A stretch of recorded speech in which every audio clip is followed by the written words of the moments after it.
Pourquoi le déficit calorique?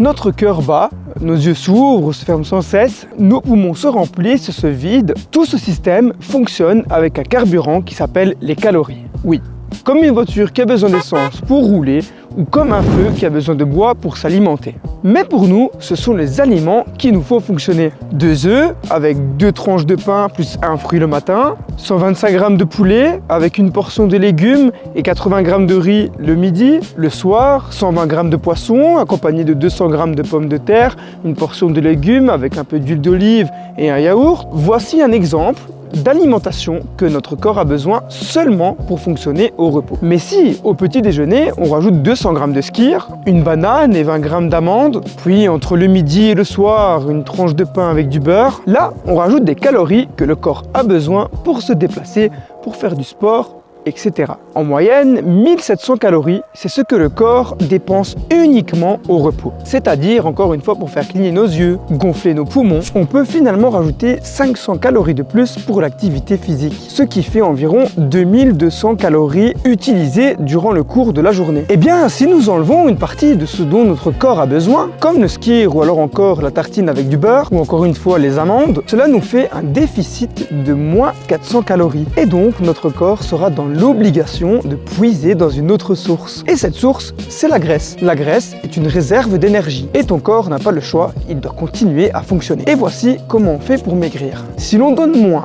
ce que notre corps a besoin journalièrement, il puisera toujours dans ses ressources, ce qui fait brûler nos graisses en trop. Si tu ne manges pas moins que ce que ton corps dépense, il ne touchera jamais à la graisse.